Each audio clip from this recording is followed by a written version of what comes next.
Bueno, muchas gracias a todos por venir. Bueno, me presento un poco mejor. Yo soy químico, egresado de la Universidad de Costa Rica, pero además soy amante de las aves y por eso estoy acá aprovechando las instalaciones y las disposiciones tecnológicas del país, que son las ventajas de trabajar en el Centro Nacional de Alta Tecnología. Les presento un poco más este sitio. Este es el edificio, es toda una cuadra, es lo que antes era la ID. Aquí está el edificio del Consejo Nacional de Rectores, que hace no sé cuántos años, me imagino que debería saber, crearon el Senat como un centro interuniversitario e interdisciplinario que funja como centro neutral de investigación para entes externos, universidades e industria. Entonces acá adentro en mi sombra, este edificio de acá, hay varios laboratorios, entre ellos el Nanotec. Dejando la propaganda de fondo, color estructural, nanotecnología, aviar. Este título puede que a algunos ya les diga muchas cosas, otros que no les diga nada y pues tendrían razón. O sea, a menos que uno indague al respecto, no dice mucho. Entonces mi objetivo de la noche es que tras finalizada la charla, estas palabras tomen sentido, ¿verdad? También podría empezar diciendo qué es el color estructural. Es cuando la coloración no se debe a pigmentos, sino a manipulación de la luz por parte de estructuras nanométricas dispuestas sobre una superficie. Igual, esto a algunos les dirá mucho, a otros tal vez no le dirá mucho. Para eso, tenemos que irnos más atrás y responder tres preguntas importantes. ¿Qué es la escala nanométrica? Luego, la más jodida de todas, ¿qué es la luz? ¿Y qué son los colores? Que también se las trae bastante. Entonces, ¿qué es este prefijo nano? Pues es un prefijo igual que mili, centi, micro, ¿verdad? Para cantidad, indicar una cantidad de cierta unidad, en este caso, de metros. Por ejemplo, 1 kilómetro son 1000 metros, 1 centímetro, 1 centésima, 1 nanómetro es más bien 1 billonésima de metro. Es decir, 1000 millones de nanómetros es 1 metro. Aquí vemos un poco las escalas. Este día te la demostré, significa 1 milésima, 1 millonésima, etc. Vemos que en micro están las pulgadas, en micro ya vemos células, ¿verdad? Bacterias, E. coli, un poco más chiquititos están los virus, y a nivel nanométrico ya vienen macromoléculas biológicas como aminoácidos, proteínas, etc. Y 0.1 nanómetro ya anda por ahí de átomos, ¿verdad? Entonces lo que quiero decir es que cuando hablamos de algo nanométrico es algo muy muy pequeño. Ahora, ¿qué es la luz?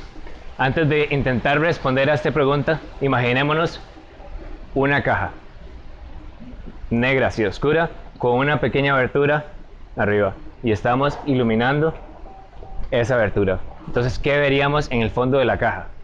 Uno podría pensar, tal vez la misma apertura, pero no, veríamos este patrón de acá.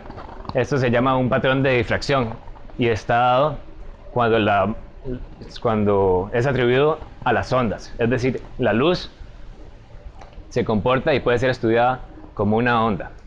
Lo mismo podemos decir con el agua, por ejemplo. Creo que todos estaríamos de acuerdo al pensar en el agua, en el mar, como un sistema caótico de ondas, pero al acercarse a una abertura como en esta bahía, obtenemos un patrón de difracción muy similar al que vemos aquí en la luz. Entonces, las ondas, ¿cómo las estudiamos? ¿Cómo las caracterizamos? Bueno, aquí vemos la onda con sus picos, con sus valles, ¿verdad? Y lo que me interesa para finalidades de esta charla es la longitud de onda, más que nada. La longitud de onda es la distancia entre pico y pico, o valle y valle, ¿verdad? También me interesa saber qué es la fase de una onda. Por ejemplo, aquí vemos dos ondas parecidas, pero vienen corridas, como que una viene atrasada, no en tiempo, sino en ubicación. Eso es bastante importante también. Y que la luz es una onda y se puede comportar como es energía realmente.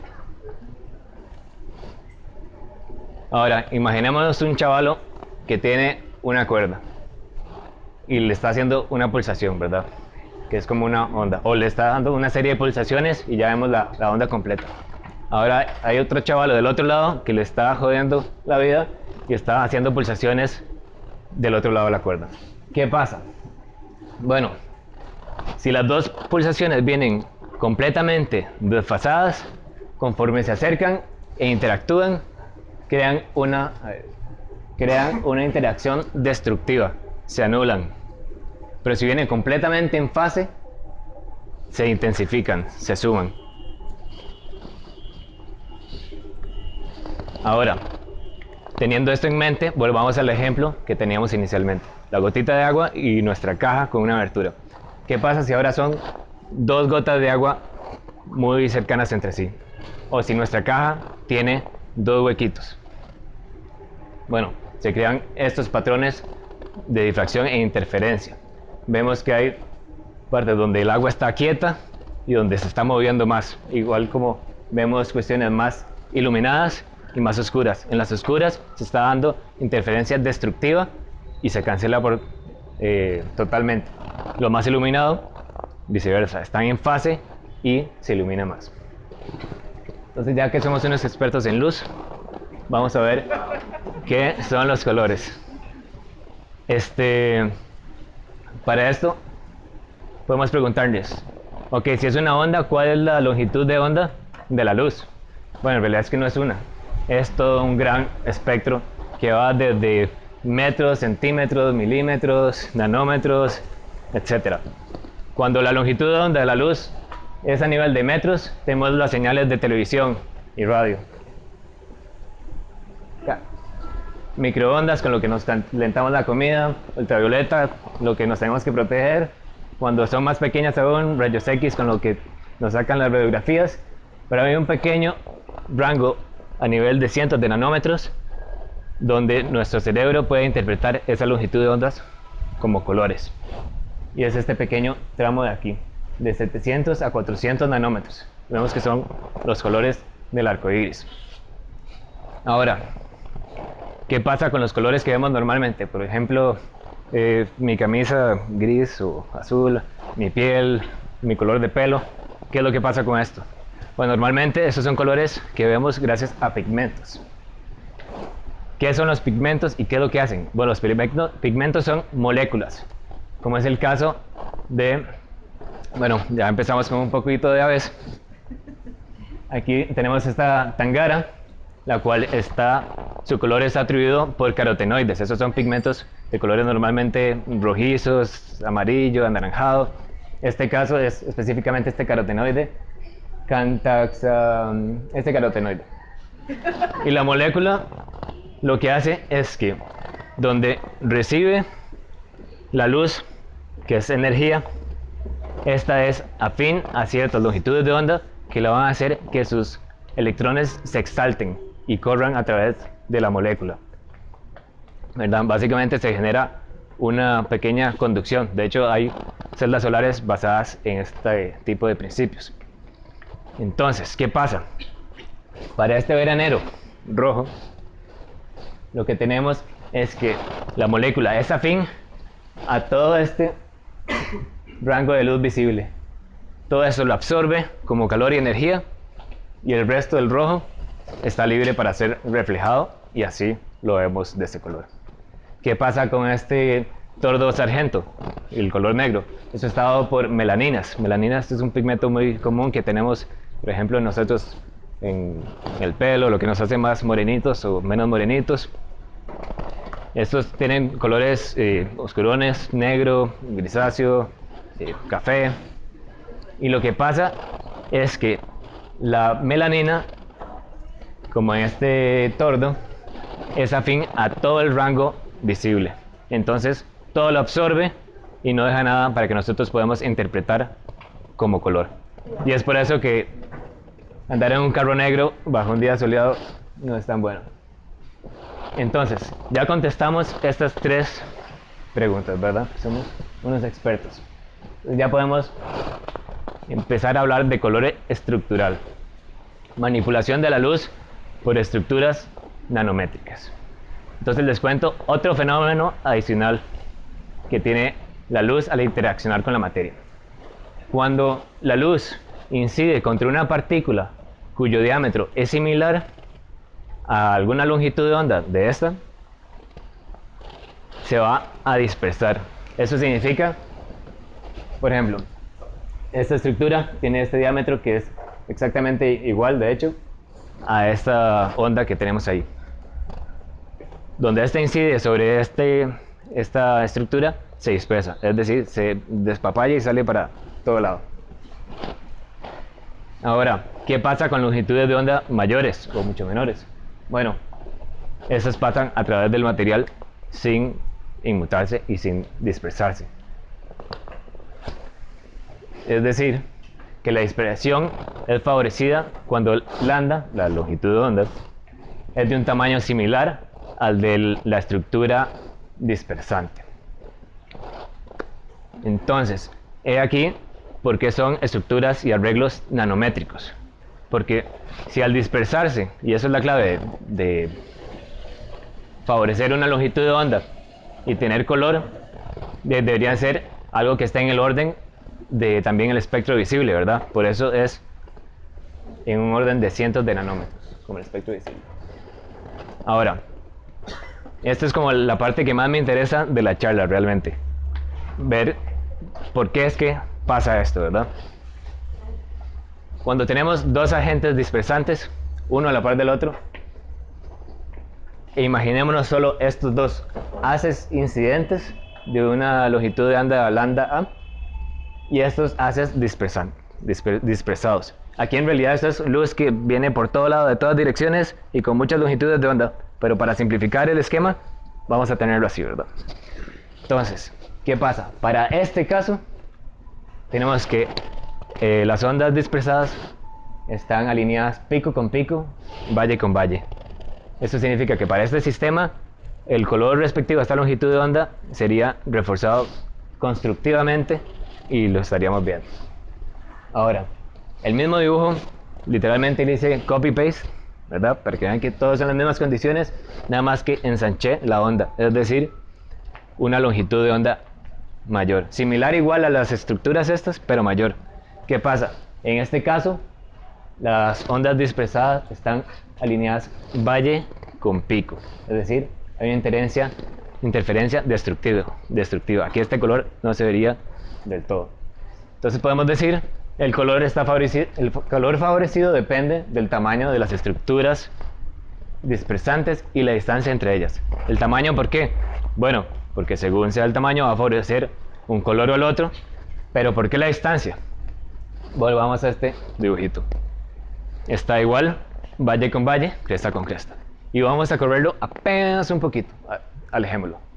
¿Qué pasa? Destructivo, ¿verdad? Valle con pico. Entonces, a ver qué... Aquí lo podemos ver bien para los que no lo vieron inicialmente, ¿verdad? Entonces, para la misma longitud de onda, algo un poco más separado, ya no favorece ese color, ¿verdad? Y este es el principio. Entonces, ya con esto podemos hablar de color estructural, que no es algo meramente atribuido a los tejidos biológicos, ¿verdad? Hay un montón de material inerte que lo tiene esto. Pero también ha sido ampliamente desarrollado por montones de seres vivos en todo el mundo. Por ejemplo, como el grial del color estructural en las aves, el pavo real, que es una exageración totalmente. También ha sido desarrollado en reptiles, en peces, en estos abejones dorados que vemos a veces en la montaña por acá, mariposas, inclusive hasta en frutas. Esta es una planta africana que tiene frutos que depende de donde uno lo vea, se ven dorados, azules, rojos. Entonces, bastante increíble. No es que unos estén más maduros y los otros no. Entonces ya podemos hablar de aves. A partir de ahora vamos a estar enfocados ya a una charla de pajareros, ¿verdad? Y bueno, me esforcé por solo mostrar casos de aves presentes en Costa Rica para que, o sea, saber que eso es algo que tenemos aquí, algo que vemos todos los días, tal vez sin apreciarlo y darnos cuenta, ¿verdad? Hay mucho potencial, todo esto es como una biblioteca de información voladora en nuestro país. Comienzo con el color estructural, el blanco estructural en las plumas de las aves. Por definición, todo color blanco es estructural, porque es ausencia de pigmento. Y dependiendo de la rugosidad del material, va a expresar más o menos la luz. Entonces se va a ver o más blanco, así un blanco muy intenso, o un blanco más pálidón, ¿verdad? Como es el caso de estas, bueno, de la gaviota y la pagaza, ¿verdad? Ahora, vamos a algo más interesante. Color estructural en las plumas. En este caso, en las barbas, como es el caso de este azulillo norteño, que hoy habían 5 en mi patio. No es por rajar, ¿verdad? ¿Qué son las barbas? Bueno, tenemos aquí el esquema de la pluma, y las barbas son estas cuestiones perpendiculares al ramo principal, ¿verdad? Estas de acá. Entonces, lo que vamos a ver a continuación son aves que en sus plumas tienen, en esta parte, en las barbas, estos arreglos nanométricos. Hay dos mecanismos principales que han sido desarrollados por muchas familias diferentes. Por ejemplo, los momotos. Aquí lo que estamos viendo fue de este momoto. Vemos aquí la barba totalmente turquesa, como un turquesa opaco. A eso le hicimos un corte transversal y la metimos al microscopio. Esta la tomamos en el laboratorio. Entonces aquí lo que estamos viendo es el corte transversal por un microscopio electrónico. Aquí está la barba, son 500 nanómetros. Vemos que hay como aberturas, pequeños canales, como más o menos, si lo vemos como un cilindro, como 100 nanómetros, 150 nanómetros de diámetro. Y esta es la estructura dispersante de la luz. También tenemos otros mecanismos, por ejemplo, el de este saltarín coroniceleste, que ya no son ductos, sino más bien es como burbujas. Bueno, olvidé decirlo, ¿esto de qué materiales está hecho? Bueno, las plumas están hechas de queratina, es algo que nosotros también tenemos, por ejemplo, en el pelo. Es un material bastante, pues, rígido y liviano, perfecto para hacer las plumas. Entonces, con el material disponible, estas aves han logrado desarrollar estas estructuras tan, pues, asombrosas, diría yo. Entonces, esa es una matriz de queratina con esferas, cavidades con aire. Siguiendo con las plumas, pero ahora no en las barbas, sino en las bárbulas. Las bárbulas es lo que está perpendicular a lo perpendicular. Es decir, viene el ramo, vienen las barbas y luego vienen las bárbulas, que sería esto, ¿verdad? Que es mucho más pequeño y muchísimo más engorroso de trabajar, la verdad. Y tiene muchísimos más colores y mecanismos de color estructural. Aquí vemos un ejemplo de dos aves de la misma familia, un quetzal y un trugón. En el quetzal lo que estamos viendo es igual, la bárbula, un corte transversal, y vemos que son como un arreglo laminar. ¿Y de qué está hecho? Bueno, es igual queratina, pero con estructuras hechas de melanina, que en realidad es un pigmento negro, pero aquí no lo estamos viendo de un color negro, sino lo estamos viendo de un color verde intenso. Y es porque estos gránulos sirven de base para cavidades también de aire que logran dispersar la luz. Y este orden laminado hace que se aumente la saturación del color. Por eso vemos un quetzal con un verde tan intenso. Aquí vemos el diagrama de cómo viene estructurado. Vemos de la misma familia este otro trogón con otro mecanismo completamente diferente. Ahora son cilindros, también de melanina, huecos con aire. Bueno, hay montones de mecanismos de este estilo. Aquí vemos por lo menos un esquema. Este sería el del trogón, este sería creo que el del quetzal. Por acá tenemos la paloma que está en la Plaza de la Democracia. Si la vemos bien, en el cuello tiene ciertos patrones como morados, verdes, ¿verdad? Pero el que más llama la atención, diría yo, y el que más lo atrapa a uno, es el mecanismo debido a esta estructura de acá. Estas plaquetas de melaninas de muchas capas que logran colores muy saturados y han sido desarrolladas por los colibríes. Aquí vemos Alvira cuprayceps, que es endémico del país. Ya también la tomamos en el laboratorio. Aquí vemos en la microscopía que se ve este arreglo, la superficie, como estas plaquetas, y el corte transversal, estos huecos, estas cavidades de aire también, dentro de estas plaquetas de melanina. Bueno, esto es muy impresionante porque, bueno, tratando de identificar un colibrí, uno ha estado mil veces como, uy, eso es azul, eso es verde, ¿qué color es eso? Solo se ve negro. Bueno, eso es lo que se llama iridescencia, que el color depende del ángulo de observación y el ángulo de iluminación también. ¿Y a qué se debe esto? Bueno, aquí tenemos un esquema de sistemas iridescentes, como el colibrí, este creo que es el trogón, que también es un poco iridescente, y sistemas no iridescentes. Eso significa que no depende del ángulo de observación. Por ejemplo, las plumas del momoto, de ese turquesa fuerte o opaco. Entonces, veamos este sistema laminar como si fueran un poco de libros, ¿verdad? Y este otro que sea una caja transparente llena de uvas. Si vemos los libros por arriba, solo vamos a ver la portada, ¿verdad? Si lo vemos de lado, vamos a ver pues las hojas, ¿verdad? Vamos a ver cosas diferentes. En cambio, si vemos nuestra caja transparente de uvas, no importa dónde la veamos, siempre vamos a ver lo mismo, ¿verdad? Entonces, en parte por esto es que algunos sistemas son iridescentes y otros no, ¿verdad? La iridescencia solo puede darse con este tipo de color estructural, ¿verdad? Los pigmentos no pueden hacer eso. Ahora, siguiendo con las plumas y las válvulas, ¿qué pasa con los colores que no es algo así iridescente fuerte como los colibríes, sino apenas como una capa que parece aceitosa, como lustrosa, como es el caso del vaquero mirlo? No hay que ir tan refinado como es el caso del zanate, ¿verdad? Entonces, ¿qué es lo que pasa? De esta diapositiva, nada más, no ignoremos esto por el momento, esta parte de acá, y los últimos 4 pájaros. Veamos solo los primeros 2. Todos estos son familias de los ictéridos, ¿verdad? Los primeros 2 son negro opaco, y los siguientes 4 ya tienen ese carácter lustroso.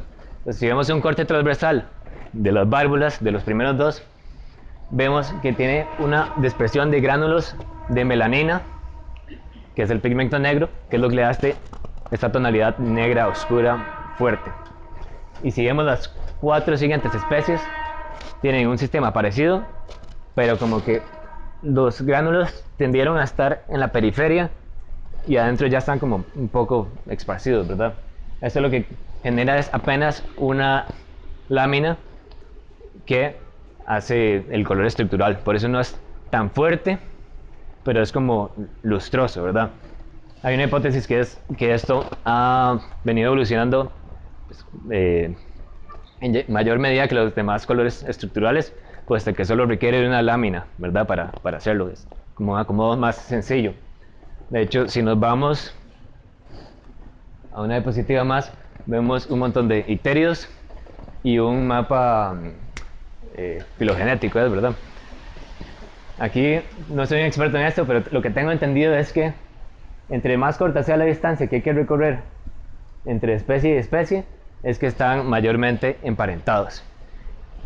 Y aquí lo negro significa que son especies opacas, y morado que son iridescentes. Entonces lo que hemos visto, bueno, que se ha visto y lo que está reportado, es que esto ha venido desarrollándose en los ictéridos montones de veces. Y de hecho se desarrolla, se generan plumajes iridescentes y luego, por así decir, desevolucionan y se vuelven a tornar opacos, ¿verdad?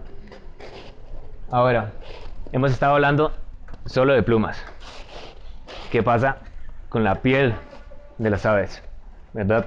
La cara de la pava negra o las contrastantes, casi chocantes patas del piquero, ¿verdad? Parece como, no sé, mentira, diría yo. Bueno, ¿qué pasa con esto? Veamos a este hormiguero. El sistema nanométrico que tiene no se debe ya a lo mismo que en las plumas. Ya no es queratina, ¿verdad? Porque esto es la piel. Esto es un arreglo de colágeno en el tejido epitelial del propio pájaro. Y esto es muchísimo más común de lo que uno pensaría. Se piensa que entre el 2,5 y el 3% de las aves a nivel mundial tienen color estructural en la piel. Entonces, ¿por qué ha venido esto evolucionando tantas veces? ¿Y por qué no ha evolucionado en los animales, en los mamíferos como nosotros, si nosotros también tenemos colágeno muy parecido a esto, ¿verdad? Entonces, pues lo que parece es que tanto nosotros como las aves que no tienen esto, los arreglos de colágeno que tienen por default, ¿verdad? Están muy cercanos a presentar el fenómeno de color estructural. Lo que pasa es que conforme se van acercando un poquito más, ya comienzan a dispersar en la región ultravioleta. Y como nosotros no vemos en la región ultravioleta, esto no lo percibimos, entonces el cambio, la mutación se pierde. Pero como la gran mayoría de las aves sí logra ver en este rango de espectro, entonces se va conservando esta característica y va desarrollándose. Ahora, ya tenemos plumas, piel. Bueno, y nos falta un poquito más. Y como vieron, todos esos anteriores ejemplos eran azules, pero en realidad hay muchos más colores, solo que no encontré de Costa Rica. Entonces vamos a salirnos un poco de nuestras fronteras, y aquí vemos diferentes colores. Por ejemplo, esta ave es de Madagascar y tiene esta ceja de piel verde impresionante. Este otro de acá vive en África y este color verde claro, en realidad que estoy haciendo trampa, esto en realidad es estructural pero embebido en un pigmento amarillo, entonces es como azul con amarillo y se da esa tonalidad. Aquí tenemos el primo del pájaro campana, que tiene esta garganta turquesa intensa contrastado con este plumaje blanco estructural. Bueno, entonces ya vimos piel y diferentes partes de las plumas, pero también hay nanoestructuras en los ojos. De esto se sabe mucho menos, puesto que claramente es más difícil de estudiar. Una cosa es sacarle una pluma a un pájaro, otra cosa es dejarlo sin un ojo, y por el momento no me veo haciéndolo. Bueno, está reportado en pocas aves, entre ellas la paloma inca y el búho grande. Estos son sistemas bastante complejos que aún no se entienden bien, de modo que no los voy a tomar aquí en esta charla. Aprovecho también para contarles un poco sobre un proyecto que estamos haciendo en el laboratorio, y algunas de estas microscopías que vimos fueron tomadas en el Lanotec. Este es un proyecto que está haciendo en conjunto con el CNSA, que es Centro Nacional de Computación Avanzada, también pertenece al CENAT, y con el CICIMA, que es Centro de Investigación en Ciencia de Materiales, que es parte de la Escuela de Física de la Universidad de Costa Rica.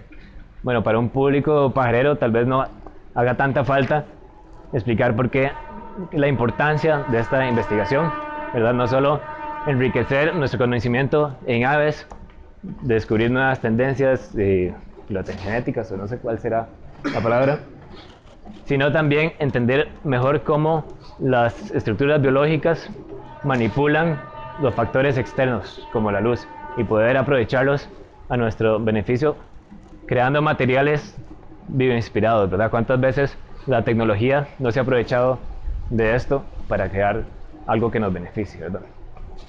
Entonces, espero en 1 o 2 años estar de nuevo aquí presentando todo lo que descubrimos y los maravillosos materiales que desarrollamos. Y pues, gracias al Museo por el Espacio, a la Asociación Ornitológica de Costa Rica por organizar estos eventos, y a ustedes por estar aquí. Muchas gracias.